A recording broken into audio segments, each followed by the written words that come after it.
บ่เจ็บก็อยู่บนเก่าโอ้ยบ่ได้เลยพี่น้องไม่ลายพี่น้อง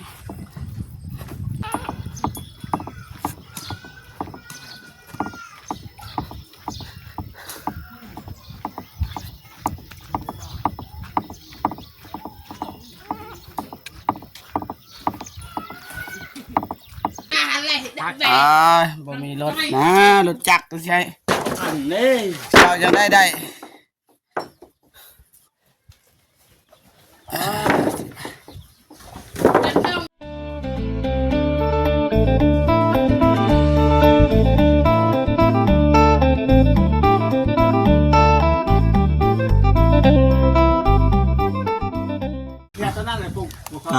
ทักทายสบายดีและสวัสดีเด้อพ่อแม่พี่น้องเบิร์ดสู่คนเนาะทั้งในลาวและก็ต่างประเทศเนาะยินดีต้อนรับเข้าสู่สองเบาเจ็บคือเก่าพี่น้องเนาะตอนนี้ก็เวลาตอนเที่ยงพี่น้องเนาะ12 โมงปลาย24 นาทีเนาะพี่น้องเนาะตอนนี้เบาเจ็บก็บ่ได้กินข้าวพี่น้องเนาะตอนนี้ก็หิวแล้วพี่น้องตอนเที่ยงแล้วเพราะว่าตอนเช้าบ่ได้กินพี่น้องเนาะลวกมีกินคือเก่าพี่น้องเนาะแล้วก็สิไปซื้อไม้ให้แม่เฒ่าแล้วก็สิสร้างบ้านให้แม่เฒ่ามันสำเร็จมื้อนี้เลยพี่น้องเนาะแต่ว่าตอนนี้เราเจ็บก็สิกินมีก่อนพี่น้องเราบ่ได้กินข้าวแต่เช้าพี่น้องเนาะกินมีก่อนพี่เอาแห้งฮอดตอนแรงพุ่นแหละห่อเดียวมื้อนี้ห่อเดียวพี่น้องเนาะเมื่อวานนี่2 ห่อว่าสิกินแล้วก็ไปซื้อไม้ก็มาเฮ็ดบ้านต่อพี่น้องเนาะก็ตอนแรงเบาเจ็บสิกลับบางทีก็สิกลับไปหาน้องเดิมพี่น้องเนาะแต่ก็บ่ฮู้ว่าสิได้กลับหรือบ่ไปรอลุ้นนำกันพี่น้องเนาะมานี่เราเจ็บกับตายสิไปซื้อไม้พี่น้องเนาะเพราะว่าไม้มันยังบ่พอพี่น้องเนาะเอาสิย่างไปเพราะว่ารถจักรมันคือว่าแหละคือฮู้นะเขาไปเอาไม้พี่น้องเนาะบ่แม่นไปขี่รถไปลุยแบกเอา300 เมตรของไกลบ่ฮู้ว่า300 เมตร400 เมตรหลักหนึ่งก็ไปก่อนพี่น้องเนาะไปเบิ่งนำกันว่ามันไกลสำใดเขาสิแบกเอาเนาะ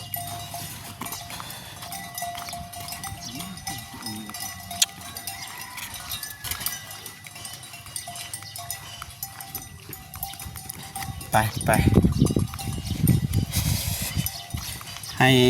พ่อแม่พี่น้องเบิ่งนำกันว่ามันไกลสำใดนะแบกเอาใส่กำลังก่อนพี่น้องนะเพราะว่ากินมีเรียบร้อยพี่น้องนะมื้อนี้ก็เต็มพุงแล้วพี่น้องนะห่อหนึ่งพอแต่เช้าบ่ได้กินข้าวแต่เช้าเลยรอถ่ายเพิ่นเพราะว่าอ้ายเพิ่นไปแต่เมื่อคืนแล้วเพิ่นไป5ก็กลับมาตอนนี้ก็12 โมงปลายแล้วพี่น้อง12 โมง1 โมงแล้วไปนะอย่างไปยา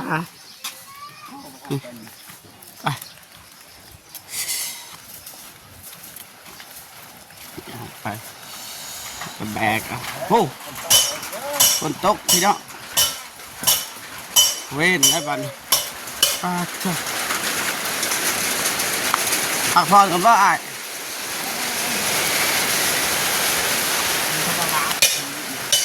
ว่าธรรมดา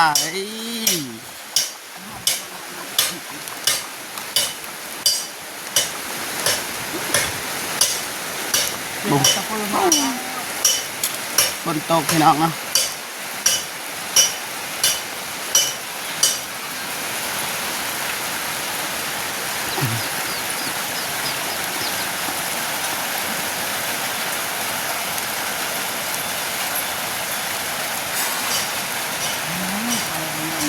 ไป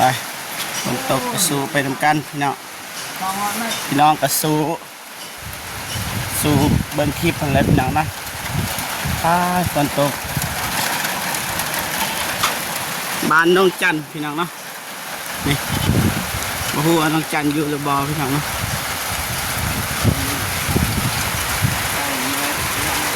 บ่มีคนอยู่พี่น้องไปหมดแล้วไปโอ้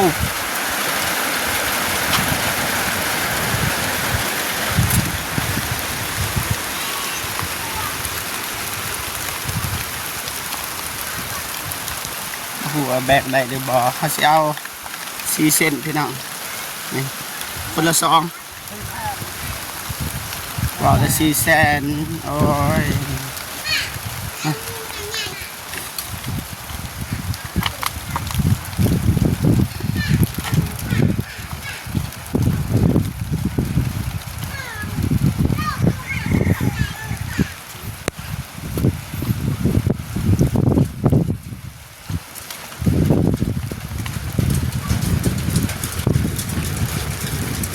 มาซื้อไม้พี่น้องเนาะ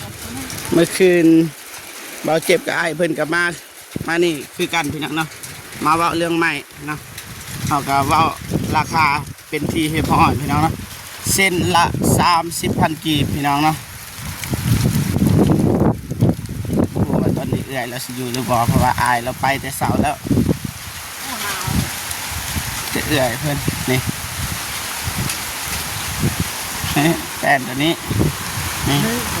แต่นี้เพิ่นออกไว้เลยใส่ได้ปะสำนี่นี่ใส่ได้ปะ4 แผ่นก็ได้นี่เด้มันก็ไม่พ้นให้เปียกพี่น้องไปลบฝนก่อนพี่น้องเนาะขออนุญาตขึ้นเฮือนเด้อมันเศร้ากับเบาเจ็บมาอยู่นี่แหละตอนเศร้านี่มาว่าน้ำเอื่อยนี่เอื่อยเป็นประตูสารอย่างนะบ่ทันกูเลยหอบแล้ว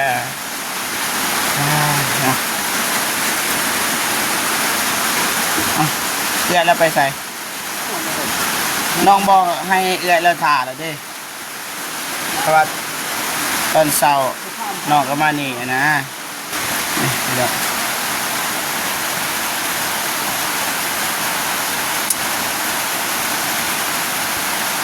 ขออนุญาตหยุดกองใช่ไหมฝนตกมีบ่แห้งปานใดแบกบัดนี่บาดเจ็บก็สิแบก2 เซนนี่พี่น้องเนาะนี่ไปแบกบัดนี่ได้บ่หนักบ่หนักบ่รถมันบ่ได้รถจักรบ่รถจักรอ่ะสบายดีเอ้ยสบายดีโดยใช่เจ้าของใหม่ไปใส่เลยไปรีอยู่หันนะขยาแล้วจะน้อยสิเอาเงินให้เด้อมาเลยมาทักทายกล่องนะเป็นกับแบงไม่ให้พี่น้องเนาะเดี๋ยวเพิ่นก็ใจดีแบ่งให้นะเดี๋ยวว่าโดยเมื่อก่อนก็ได้ไปกลับอันนี้พี่น้องไปสิยอซอยบัดนี้ตีกล่องค่ะมาบ่ปะก็ได้นะใส่บาข่อยไปไอ้ยอใส่บาเจ้ามาเอาโอ้โหมันสิได้หรือบ่พี่น้องตูดตีบ่หนักมันแห้งเนี่ยมันยังดีอย่าว่าบ่หนักนะไปขอบใจหลายเด้อเด้อนี่2 เส้นพี่น้องไก่หรือบ่ไก่เบิ่งเอาแบ่งครึ่งเลยนี่พี่น้อง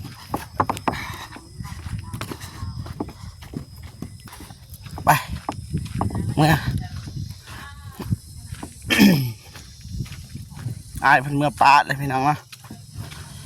ไก่เอาจักไปบ่ได้พี่น้อง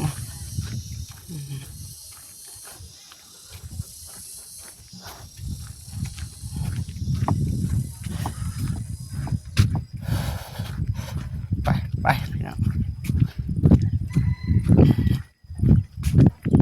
ทีมงานเฮาก็บ่มาพี่น้องนะไอ้นงก็บ่ได้ติดต่อมื้อนี้นะเมื่อวานเห็นคลิปอ้ายเพิ่นอยู่นะเพิ่นอยู่บ้านน้องสาลีพี่น้องนะเบาตูนก็เห็นอยู่พี่น้องเบาตูนเพิ่นถ่ายเคสเด็กหน่อยพี่น้องนะ กำพลอยนี่แหละหากว่ามีผู้ใหญ่ใจดีเก็บเอามาเลี้ยงพี่น้องเนาะบ่เจ็บไปอยู่บนเก่าโอ้ยบ่ได้เลยพี่น้องเมื่อยลายพี่น้อง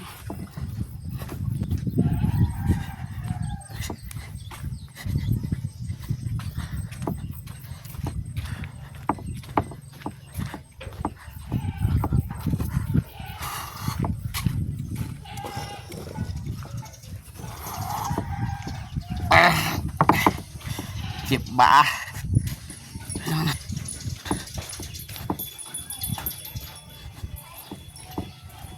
สิว่าไกลกับบ่ไกลพี่น้อง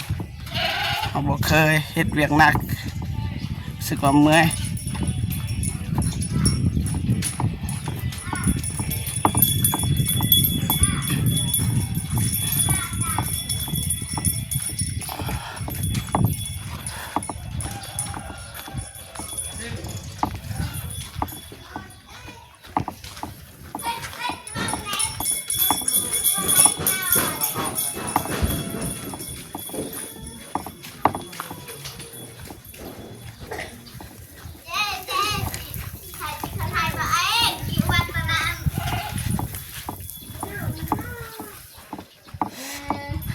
เมื่อยไหลายพี่น้องนะ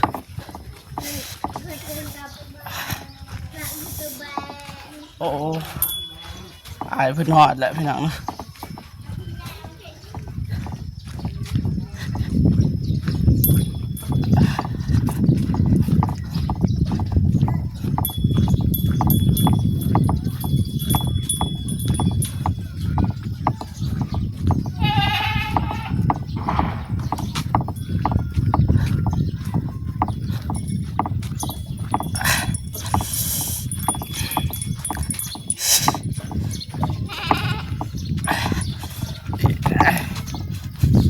เจ็บบ่าไป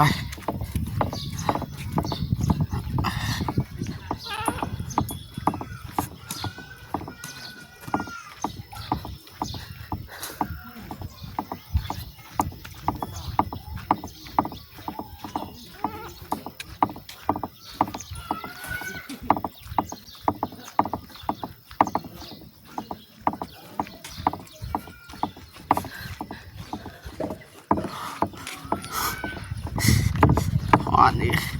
หอนแท้หอนวาพี่น้องเนาะหอนถ้าแต่งเฮาพัดหนาวนี่ว่าแดดแท้แดดวาพี่น้องเนาะฝนตกบ่ฮอดนาทีหนึ่งเสาเลย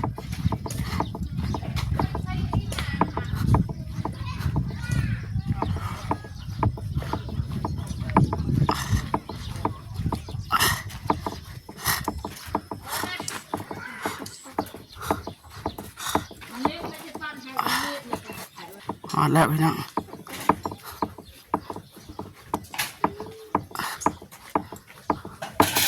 ไปจับเนี่ยเอาลงเลย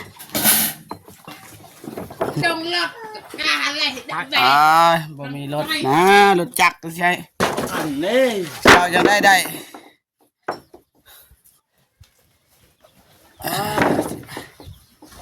จะต้องเราตักอ้าวเราไม่เคยเราไม่ใช่อัดแดกเลยกันตักจ้า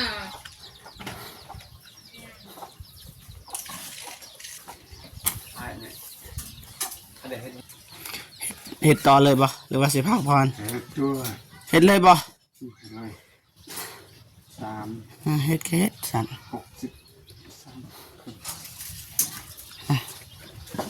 เห็ดเลยพี่น้องบ่เจ็บพักก่อนอายเพิ่นเห็ดเจ้าสิตัดเองครับบิดท่านใดบิดอยู่ในบิ๊กเธอนี่สบายดีเนาะล้างถ้วยล้างบวงพี่น้อง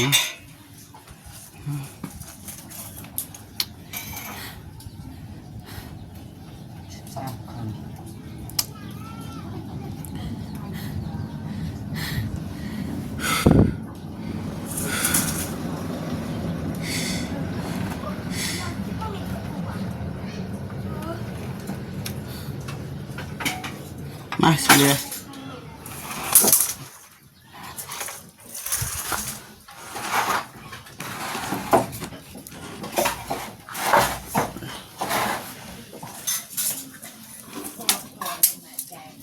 จะให้อายบ่ฉันหมายทั้ง เฮ้ยเขย่าเด้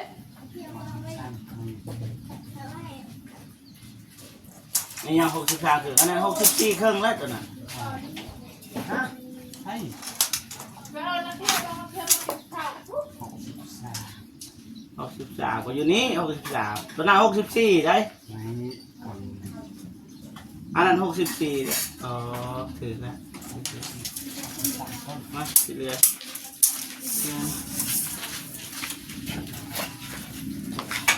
ที่ยังก็มาบอกที่เลยเลย มาเบิ่งมาซอยเลย เรียกว่าอะไร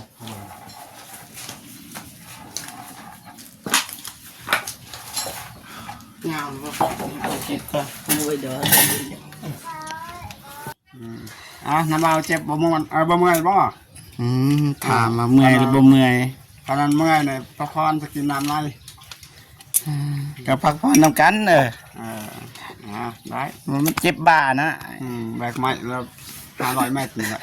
ไม่บาลอยเกินมาจาก ยามเกินยามฮอดเป็นหลัก เอา เล ลง ยก็ ปัก มี จะทำกระตุกน้ นำบ่ บางทีฮอดเป็น เอา มา ำเอาให้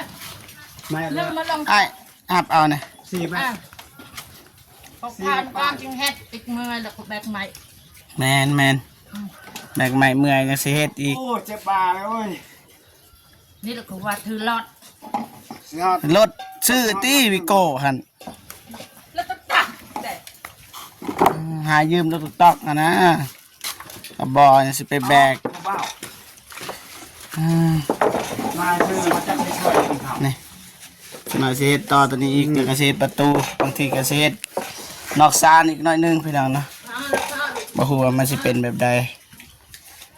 รอถ่ายติดตามกันพี่น้องนะไม่เท่ากับ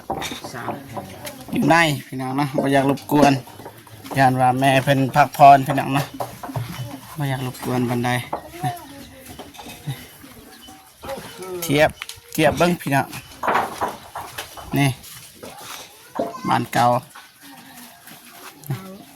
บ้านใหม่ใหญ่สำคัญแต่ว่าตอนนี้เก่าพี่น้องนี่ออกมาแล้วแม่เท่ารู้สึกว่าเม่นอยู่นี่ไก่คอกหมูพี่น้องเนาะนี่อืมสบายดีเด้อกะนี่เจอกันอีกแล้ว ไปอายไปเลยไปอันนั้น นั่นอะไรกะ ไปใบจ่าน อนอยู่นี่แหละเมื่อคืนนี่บ่ได้เมื่อ เออเหมือน บ่ได้เมื่อบ่กล้าเมื่อคนเดียว อ่า เพราะว่าลูกมาคนเดียว อ่า เนาะ เอามาหาพวกอันนั้นที่จ่ายน้ำจนไปเนาะจนเจ้าไปเนาะเอาก้อนนั้นหามาไปที่จ่าย ได้กินข้าวกินน้ำแล้วบ่ ที่ท่านเสาร์กิน ตอนเช้ากินแล้วบ่ แล้วกินท่านเสาร์ ได้ อันนี้ต้นแรง บ่ทันเนาะตอนแรกตอนนี้ตอนเที่ยง อ่า 1 โมงแล้วพี่น้องเนาะ อ่า อืมนอนรับฟันดีอยู่บ่แม่ถามเมื่อคืนนี่ฟันดีบ่ อันนั้นดอกคนเดียวของอาจารย์ แม่นป้าเลาะปันนาใหม่ คนน้องนี่ดอกไม่ดอกคนไหนกัน ฟันดี คน ปันนาไอ้หยังละ ชอบยุ่งมาให้คนเปล่าใจประอันใจรับบิ้งอันไหนบิ้งสามกายแบบบิ้ง เด้อ โอสามแล้วกายพนันใจ สิซื้อเรียกไก่ได้สั่นฟันเห็นไก่พี่น้องเนาะ น้าจำพนันใจแล้วมีดาตรงนี้ดาวคนก็ดอกผู้ตา โอ้ FC เต็มพี่น้องเนาะนี่ผู้บ่าวโอเคพ่อพี่น้องเนาะเมื่อกี้ก็ไปซื้อไม้พี่น้องเนาะไม้ก็ราคาอยู่เส้นละ30,000 กีบพี่น้องเนาะซื้อเพิ่ม ไปกับ เพื่อนพูนบ่ฮู้ว่าเพื่อนผู้ใดเพื่อนเอื้อยใจดีนั่นแหละ เพิ่นก็รูดให้เพิ่นขายเส้นละ30,000 กีบเนาะแต่ว่าบ่จิบบ่ทันจ่ายเงินมีแต่สิจ่ายน้ำอายเนี่ย lâu có này น้ำอายเพราะว่าเฮาเฮ็ดบ้านนำกันจังได๋สิจ่ายให้เดี๋ยวเพิ่นว่าจ่ายน้ำอายเพิ่นก่อนก็ได้พี่น้องเนาะ anh nó coi dốc luôn với tôi rồiแม่นเฮาซื้อเพิ่มเพราะว่าเฮาเฮ็ดก็บ่ใหญ่ซ้ำกันกับตัวนี้แหละซ้ำเก่าอันละเดือนนี้แต่ว่าเฮาสิเฮ็ดวันใหม่เดี๋ยวว่ากันเดียว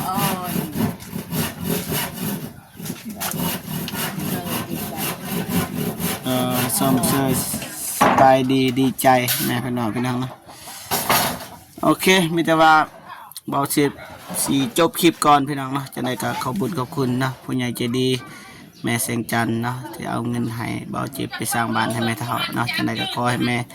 จงมีแต่ความสุขสุขภาพแข็งแรงประสบผลสำเร็จในหน้าที่การงานไปที่ใดก็ขอให้ปลอดภัยอายุมันคนยืนสาธุนะตอนนี้เบาเจ็บก็สิจบคลิปตอนนี้เลยเนาะจะได้ก็ขอบคุญขอบคุณผู้ใหญ่ใจดีเด็กชีทุกท่านที่เข้ามาให้กำลังใจเบาเจ็บนะเบาเจ็บก็สิเฮ็ดเต็มที่พี่น้องเนาะ